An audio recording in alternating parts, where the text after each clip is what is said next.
Hey everybody, it's Sarah Lang, the Chief Fire Starter here at New Era. Today, I hopped on my computer to do some grant research for a new client that we just landed, and I thought it'd be a great opportunity to show you how to do the research to find potential funders. So I rely heavily on two online directories. One is the one you see, which is the Foundation Directory Online, and the other one is called the Associated Grantmakers of Massachusetts, and they can be found at agmconnect.org. So if you're in the New England area, you could find a lot of potential funders on that one as well. Now, the first thing to know is that each one of these directories is accessed through a subscription. So it does cost money to access these directories. However, a lot of public libraries subscribe to the Foundation Directory Online. So here in Worcester, you can go to the third floor of the public library and they have a computer solely dedicated to the Foundation Directory. So you might want to check out your public library if that's something that your organization can't afford. The other thing to look at is if your local university has some kind of nonprofit management institute, a lot of times they will also have a subscription to this that they're willing to let local nonprofits use. So you don't always have to pay to access this information. So you come to the directory, you log in, and what we're going to do is we're going to search grant makers. And when I do a search, I want as many returns as possible, so I keep most of these fields blank. So this new client runs youth programs, so I'm going to plug in youth here in the field of interest. Now, if you're not sure what keyword you want to use, you'll notice they have a whole index here. So they have a keyword index, and you can look at how many different keywords they have. So that can also help you put in the right code or keyword to get back what you want. Also, this organization is in Massachusetts. So those are the only two fields that I'm going to fill out. Then I come down here and I want to exclude grant makers not accepting applications, because if they're not accepting applications, I don't care about them. So I want to exclude them from my search. And then I just hit the search button. Okay, so you can see now we have a list of 400 potential funders. Well, 399.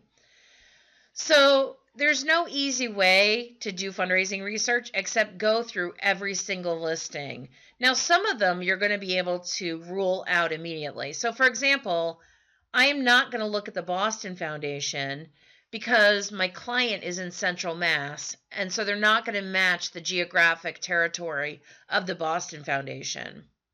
And there's probably a couple others in this list that I can just automatically get rid of. So, for example, the DentaQuest Foundation, they only support dental-related projects. So if you're doing dental projects for young people, that's fine, but we're not. So you can see there's quite a long list. Oh, so Community Foundation of Western Mass. We're not in Western Mass, so we would just cross them off the list. But here you can see the Worcester Community Foundation, which we'll go after. We won't go after the Essex County Community Foundation. So you can see that you can start to weed them out a little bit at a time based on geography. So let's just pick one, and I'll show you what a listing looks like. Let's pick TJX Foundation.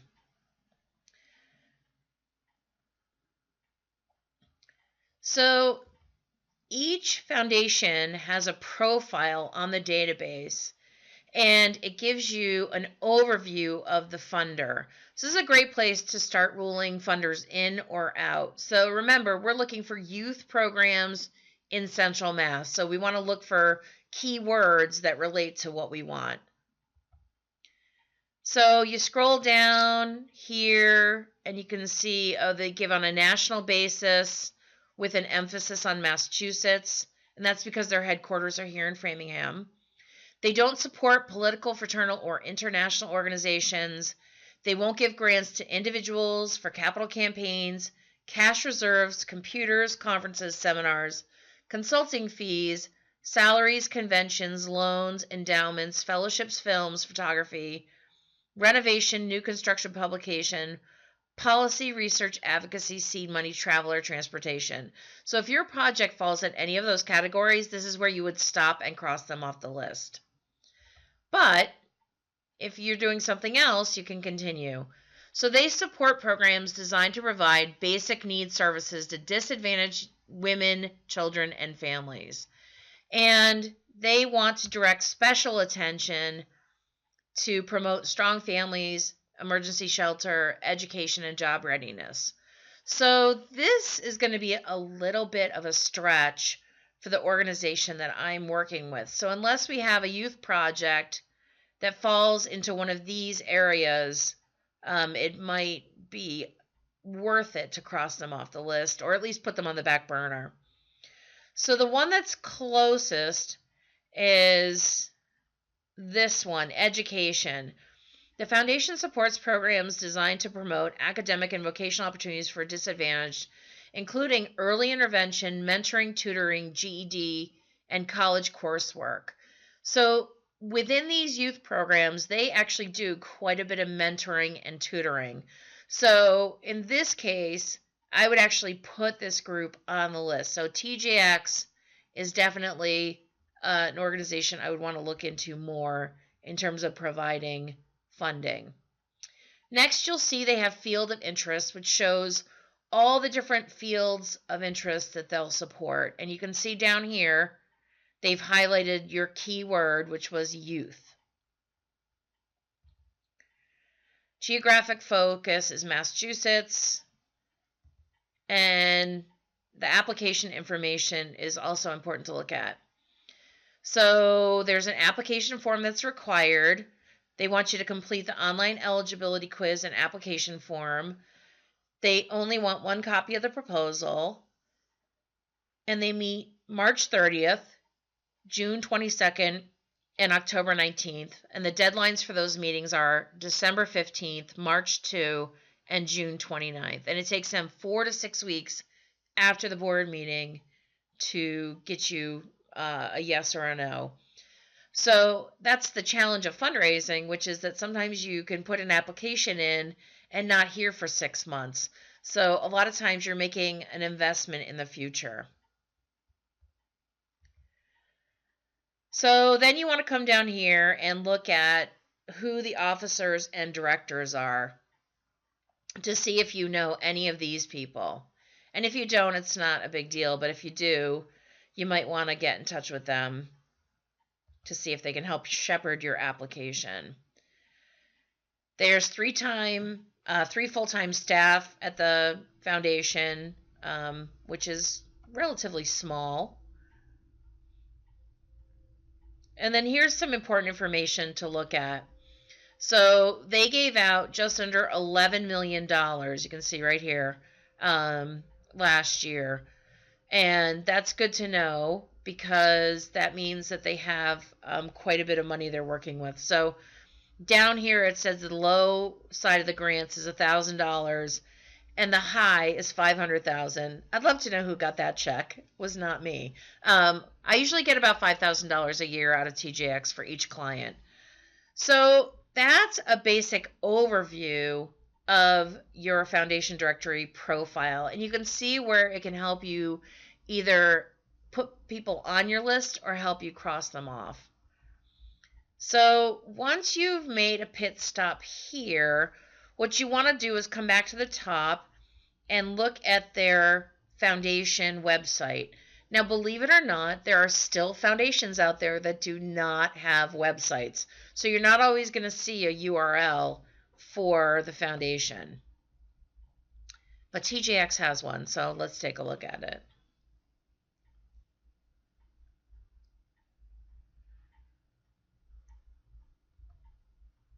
All right, so here we are at the TJX Foundation, and you can see where they talk about what they do and their cause marketing and fundraising, their giving guidelines, and these are usually more specific than the ones that are on the directories. So they want to focus on basic needs for in-need families and children. They want to provide access to opportunities for in-need youth. So programs outside school that enable school success in pre-K through 12. And actually reading that makes me think that they're actually an excellent match for my client, because their after-school programs really are focused on helping the kids succeed in school. So I'm going to rule these guys in. Also, workforce readiness for youth 16 to 24-year-olds. So they actually have high school kids coming in and being the tutors and the mentors. So we could also promote that through the grant.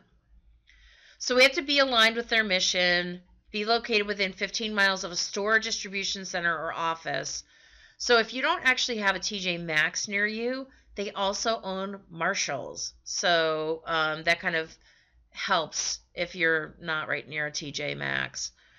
You need to be at least registered as a 501c3 for a year, and you could not have received funding from them within the last year. In other words, they don't want you double dipping. And you want to have a non-discrimination policy in place. So again, here's some things they don't support: schools, capital campaigns, salary, third-party giving, foundations, scholarships, political groups, municipalities, or organizations that require recipients to accept a specific belief or doctrine to receive services. So you can see here you would need to fill out their eligibility questionnaire, which is another hoop they want you to jump through in order to get to the application. And I'm not going to do that now, but that is the next stage that I would do. So let's go back to the directory, and I want to show you another thing that I look at. I look at the 990s. Now, these are the tax forms that every single nonprofit has to file, and you can also find them on guidestar.org. But since they've already been posted here, you can take a look at their 990. And this is going to tell you where they've been giving out their money, which is really helpful, especially because their grants are such a huge range. You know, do I ask for $1,000? Do I ask for $20,000? This is where you can find that information.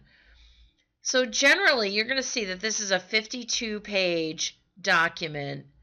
And usually what I do is I come down to like page 30, maybe 35. Oh, there we go.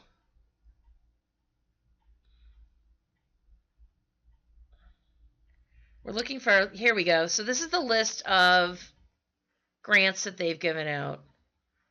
So you can see it's quite a long list. But this is really helpful because you can see where their money is going to. So I'm going to zoom in a little bit.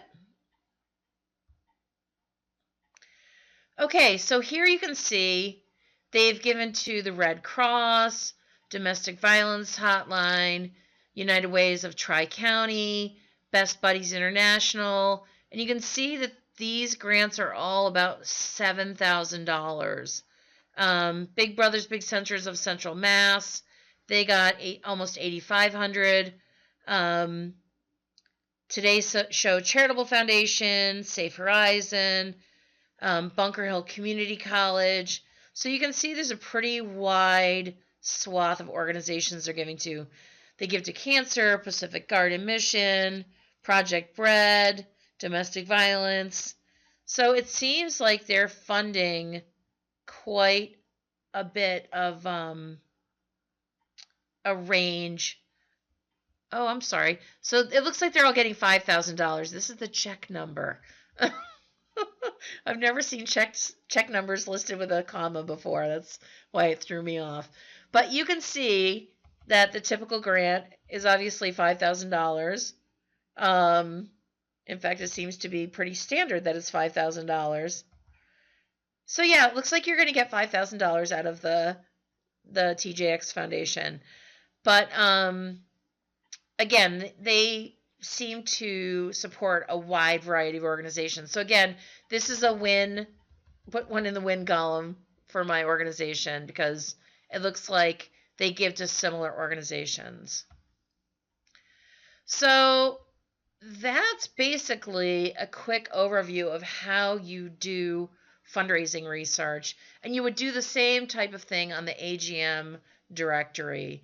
The other thing that I like to do is look at area organizations that are similar to my client, because a lot of them have their annual reports on their website, and I can get a list of funders usually from their annual report, which gives me some more information to work with. And I also like to look at Chamber of Commerce membership lists, because a lot of times companies will make contributions to nonprofits even if they don't have a foundation or a formal giving mechanism. So those are two other things you can check out, is your competitors' annual reports and your local chamber membership list. Some chambers also put together this booklet called the Book of Lists, and that was, for example, the biggest employers, the largest companies, area banks, the biggest paid CEOs. So those booklets can also be helpful to look at.